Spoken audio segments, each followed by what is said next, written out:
Welcome students to the Physics Hub. Today's lecture is about potentiometer and the comparison of EMFs using potentiometer. First we will discuss potentiometer. Here is the circuit diagram for the potentiometer. Here the potentiometer consists of a long wire which is made up of magnet and constantan, and it is stretched on a wooden board, which consists of four or more wires with each of 1 meter in length, and they are fixed parallel to each other, and its ends are connected to the screws, that is A and B, and a meter scale is fixed on the board parallel to the length of the wire.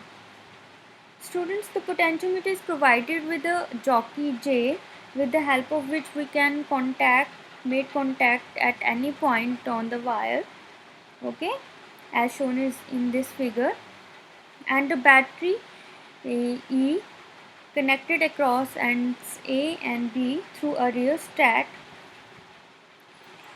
and a constant current flow through the wire with the help of rheostat RH. Now coming to the principle of the potentiometer. Now the working of potentiometer is based on the fact that the fall of potential across any portion of the wire is directly proportional to the length of the portion, provided the wire is of uniform area of cross section and a constant current flow through it. Now suppose we have A and rho are the area of cross section and specific resistance of the material, and let V be the potential difference across the portions of the wire of length L and whose resistance are R. Now according to Ohm's law we get V equal to IR, and we know that R equal to rho L by A. So we get V equal to I rho L by A. Now using the constant K, V equal to KL. Here K is I rho upon A.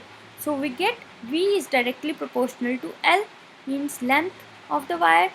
Therefore V upon L is a constant. This means that the potential difference across any length of a wire of uniform area of cross section and uniform composition is proportional to its length when a constant current flows through it. One thing must be constant here, that is constant current must be flowing here.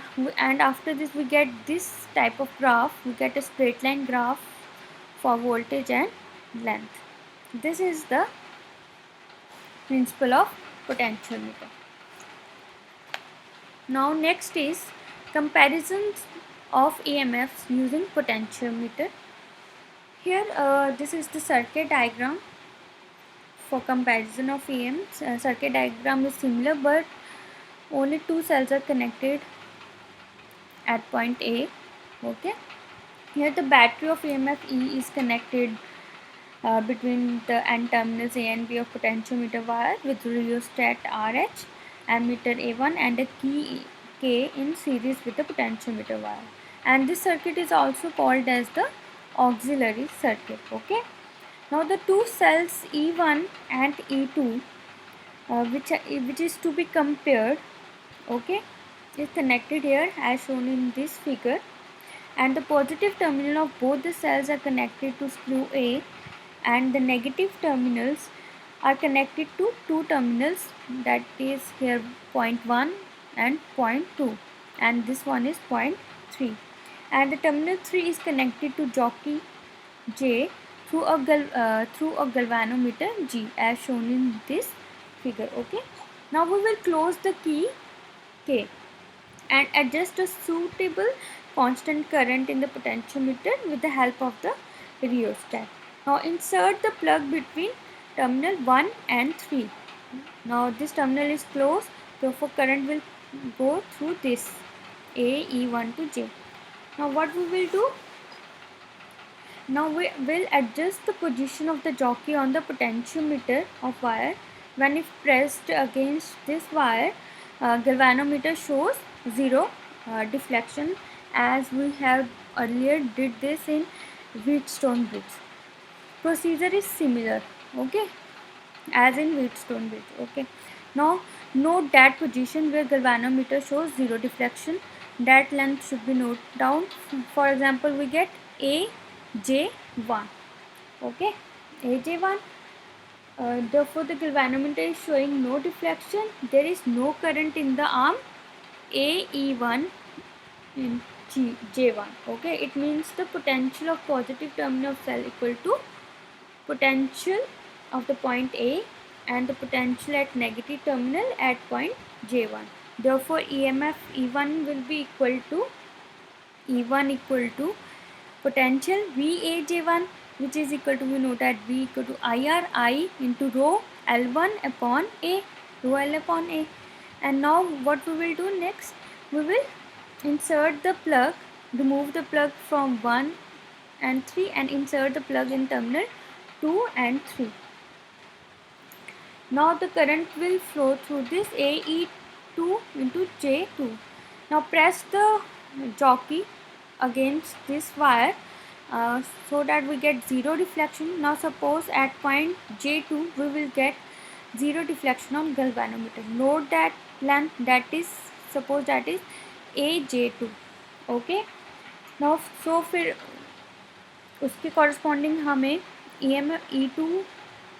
EMF लेगा. Therefore E2 equal to VAJ2, which will be equal to I rho L2 upon A.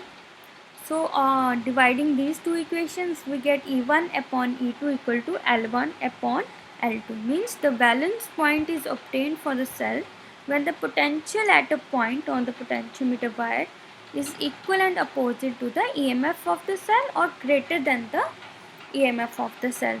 Means potential जो हमें मिलेगा, potential drop जो हमें मिलेगा, ठीक है, वो ग्रेटर होना चाहिए जो हम EMF यूज़ कर रहे हैं. ओके. और the balance point will not be obtained on the potentiometer wire if the fall of the potential along the potentiometer wire is less than the EMF of the cell to be measured. जिसकी हम EMF major कर रहे हैं उससे अगर potential drop उससे कम हुआ potential, तो हमें बैलेंस पॉइंट नहीं मिलेगा. बैलेंस पॉइंट तभी मिलेगा अगर पोटेंशियल ड्रॉप ज़्यादा होगा EMF of the cell. Okay. And the working of the potentiometer is based on null deflection method. Okay, so the resistance of the wire become infinite and this potentiometer can be regarded as an idle voltmeter. With this the section 2 is completed now, has been completed now. This is the end portion of the section 2. Now in the next lecture we will start with the section 3, that is thermal current electricity. Okay, thank you.